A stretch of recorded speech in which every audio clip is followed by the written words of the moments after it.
Welcome to this very special edition of the KJ Masterclass Live, the show which ensures that you profit from your time spent here with experts, either through their industry insights, information, or simply learning from them.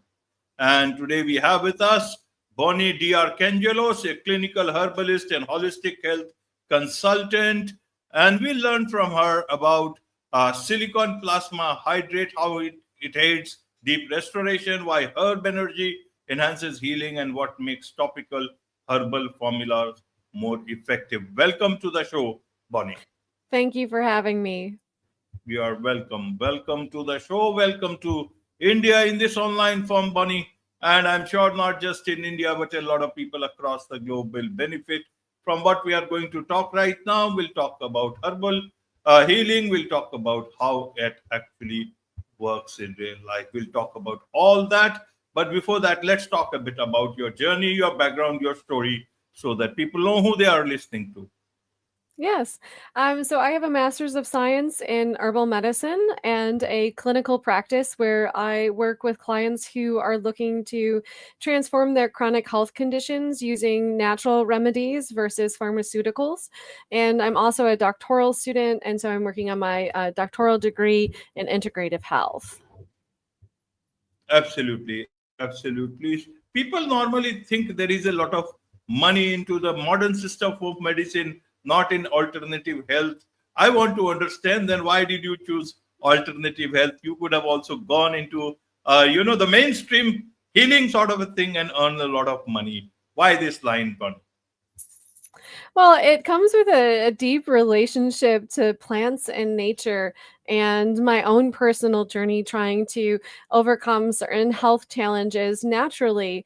And also, I think a dissatisfaction with modern medicine because I had chronic health conditions as a child and found that modern medicine really didn't give me any answers and never actually helped get me better. The medicine that my doctor was giving me was more of a band-aid to cover up a set of symptoms, and it wasn't actually working to heal the underlying condition.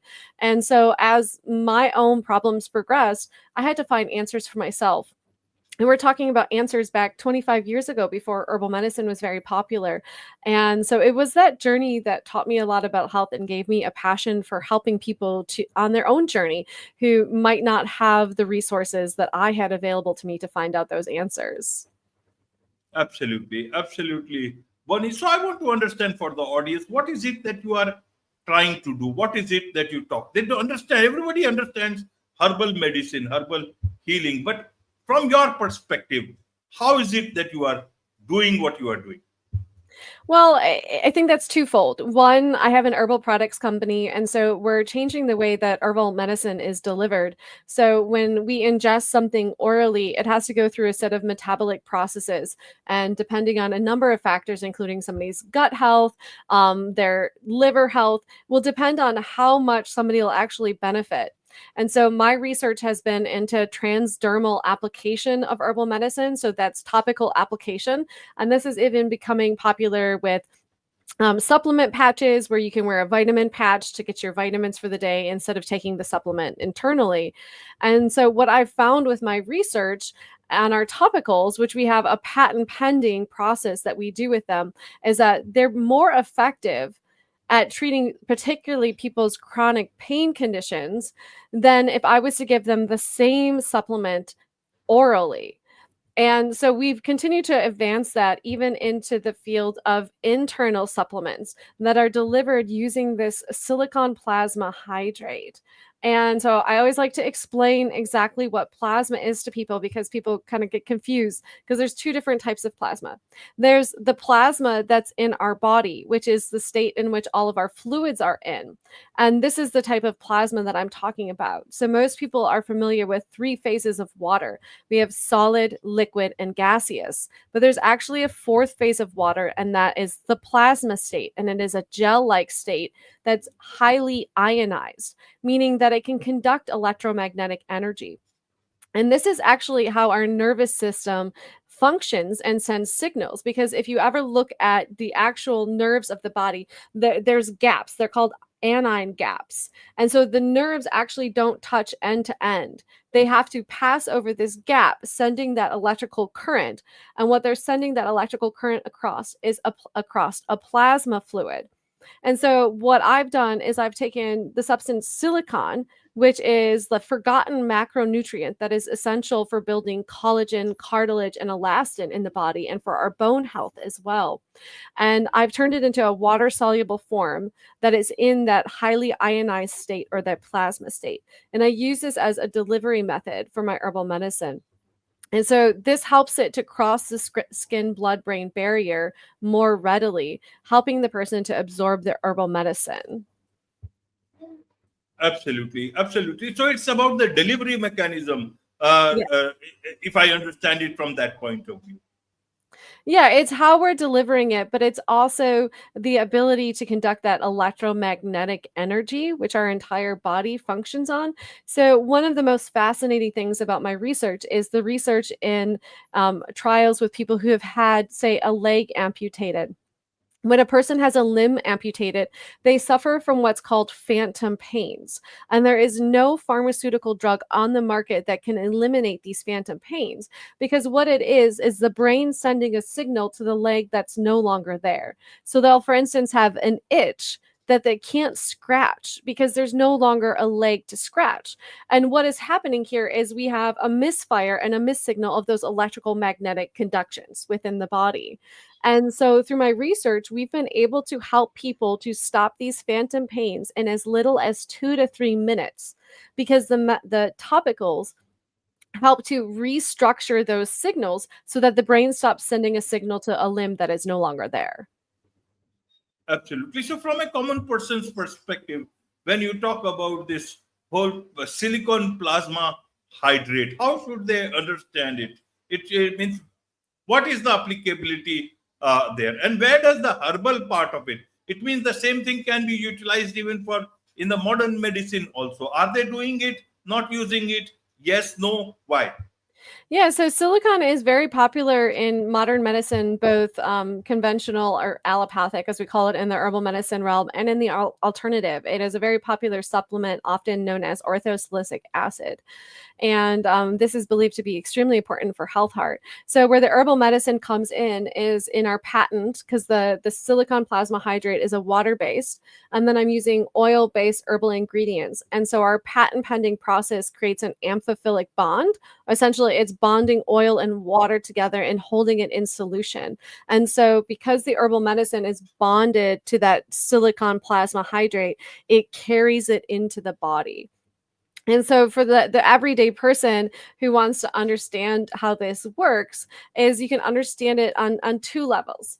We have our physical body that is the material substance we see in front of us, but we also have an energetic body. And in traditional Indian spirituality, that would be called your prana or your energy body, your life body.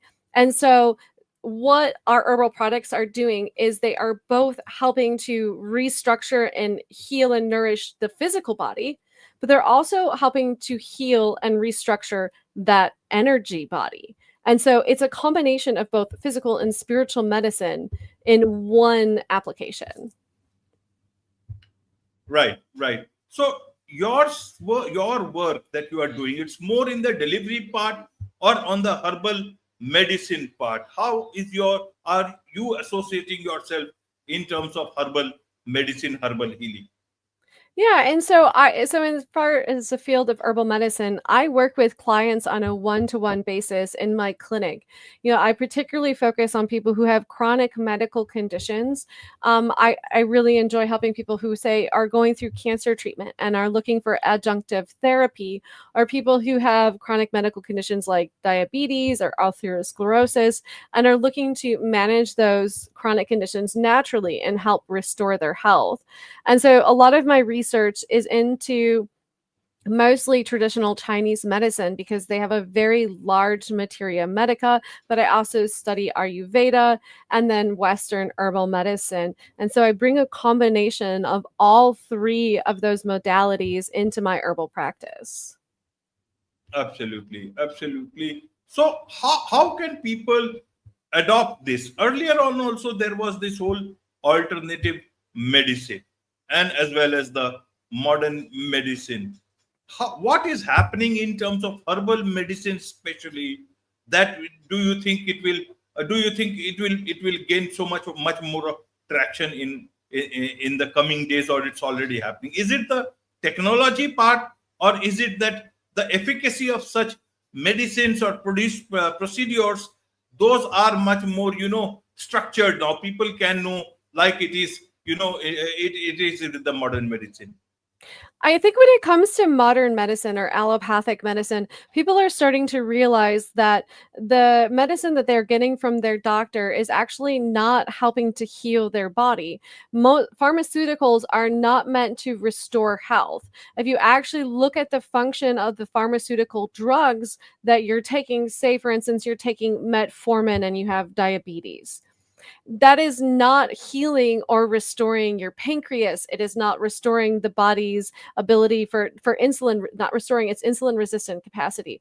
And so when people turn to herbal medicine, they're turning there because they want to actually heal and restore the body versus just put a band-aid over whatever their situation that is taking place. And so that's why people are turning to herbal medicine.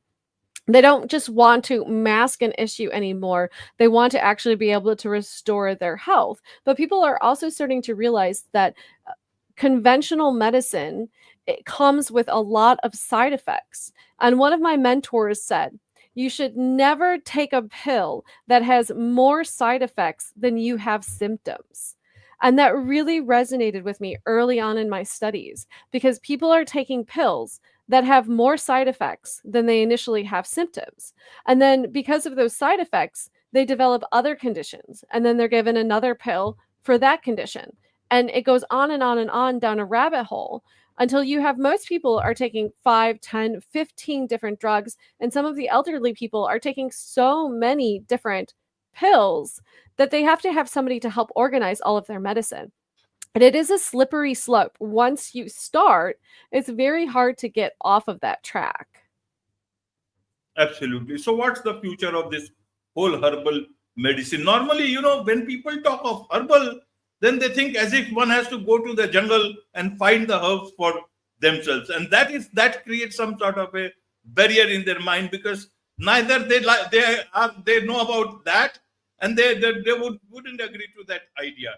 They want something which is almost like in the modern sense of either delivery or ingestion. So help us Yeah. understand from that, where is it?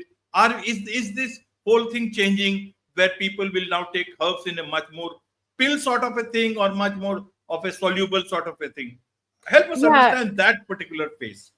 Yeah, so the supplement industry is growing by leaps and bounds. I think it's projected to grow 30% in the next 5 years. I have to look up the statistics, so don't quote me exactly on that one.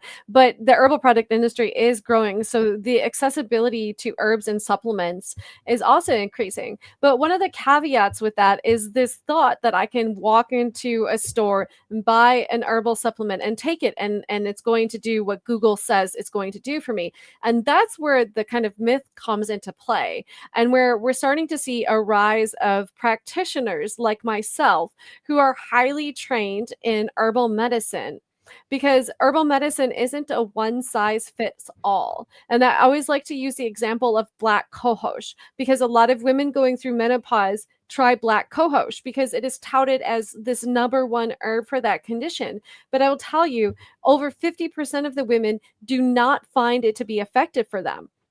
And that's for a couple of reasons. Because one, there's no one size fit all with herbal medicine. That may not be the right herb they need. And two, herbs done in a single formula by themselves are not as strong as if they're a well formulated combination of herbs. So, on average, I'm giving my clients between 5 to 10 herbs in their herbal formula. Usually, they'll be given a tincture, which has approximately 7 herbs in it, and then they'll be given an herbal tea to drink on a daily basis, which also will have somewhere around the average of 7 different herbs in it. So, you're talking about 14 different herbs. And if you think about it in the terms of like when you're out there in the wild in the jungle by yourself, how are you going to survive?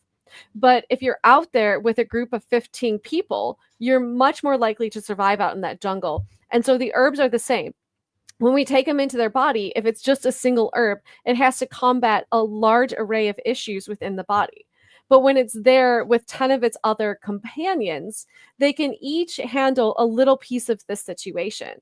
And so people need to think of herbal medicine in the same way that they would think of their doctor. You should be going to a highly trained professional who can help to craft a custom formula just for you. And that's where you're going to find that herbal medicine is going to be just as effective or even more effective than your pharmaceutical drugs. What about the lack of data and clinical trials? Do we have much enough? Because there can be major side effects of these things, especially when there are no trials. So one can take it and it may not be good for them because there is no data. So anyone can say, okay, it is good for me. Others will think because it is herbs, it has to be good for the body, and then the problem can begin. What is your understanding on this? What is your advice on this about taking anything of thing that is touted as herbal? Yeah, and so just like with a pharmaceutical drug, there can be contraindications and times when a person should not take a specific herb. They could have underlying medical conditions, or they could be taking a pharmaceutical drug that could negatively interact with an herbal medicine, which again, pointing to the reason why it is really important to consult with an herbal practitioner. As far as clinical trials go, there are a large number of clinical trials, especially in China, because China has a very robust history of traditional Chinese medicine. And so they have a lot of patent products and a lot of different clinical trials and studies that they've done to prove the efficacy of some of their herbal medicine. The issue with clinical trials with herbal medicine is because an herb is not patentable. People don't want to spend a lot of money doing research and clinical trials on an herb because anybody can benefit from that research that they do. So it's not profitable to do clinical trials, but that doesn't mean that they don't exist. There's a lot of databases, particularly PubMed is an excellent source for searching out clinical trials on herbs. And then there are a number of patent formulas. And when it comes to like a patent herbal formula, say a combination of 3 or 5 herbs or a particular extract, you will find that companies who have patented something will do a lot of clinical trials on their herbal products. And so we can use some of that data to extrapolate how the single herb would work on its own. But it is a field that is an issue out there in the world. And hopefully in the future that will change as we have people shifting more towards that holistic mindset, that we will have organizations like here in the US, the National Institute of Health, that invest a significant of money into research in the pharmaceutical industry, that will have a turnaround. So organizations like the NHS will start to invest money into clinical research and studies on herbal medicine as well. Absolutely. So, in a nutshell, for a common person anywhere, what is the best way to integrate alternative, medicine, alternative healing into their modern life, daily lives, along with whatever is present in terms of the alternative in the modern medicine or allopathic medicine?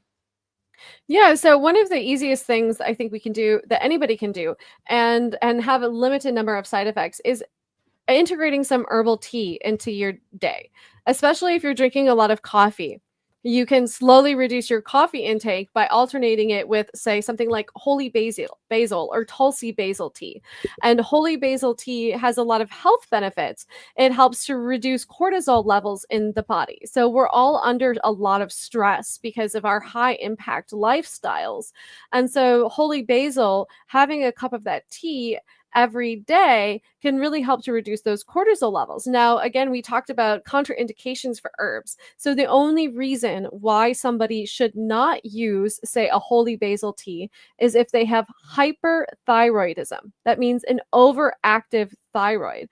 That would be the only contraindication. But when it comes to herbs like that, if there is a particular herb that you're interested in, you can look up like a materia medica sheet on that herb. And there is, especially like the German E-Commission monographs, have a lot of information about any contraindications that may accompany an herb. And one of my other favorite herbs that I always tell people they can integrate into their daily life is yarrow. Yarrow tea is a really excellent blood cleanser and is considered like a spring tonic for the body. And so that also can be taken on a regular basis and doesn't have any known contraindications. So there's really only maybe 20 to 25% of herbal products on the market that have known contraindications. So the large majority of herbs are safe for the majority of people. Now, that doesn't mean that there's not going to be some idiosyncratic people out there in the world that are going to have a reaction that is unknown and unbeknownst to anybody, because that is the way that life is. Everybody is just a little bit different. But if you're interested in some of those things, you can look up your favorite herbs and find things to integrate into your life, or find a favorite podcaster and listen to their podcast shows as well. Absolutely, absolutely. So for someone who is listening to this, or any of your, how would they know, okay, what is it that they can connect with you? What is it that they can help them in that? So that, because some of these terms, everybody may understand it in their own way, plasma hydrate and silicon plasma. And so if you can tell them, perhaps they will be able to connect and take the real help that you may be providing. Yeah, so you can visit my website, bonniediarcangelo.com. So that's my name without the apostrophe in it. On there, you'll find links to my herbal clinic, my herbal products company. You can watch all of my podcasts as well and take a deep dive into a bunch of information on what I'm researching and what I'm studying. Wonderful. With this, it's a wrap on this very special edition of the KJ Masterclass Live. Thank you so much indeed for joining us. Thank you.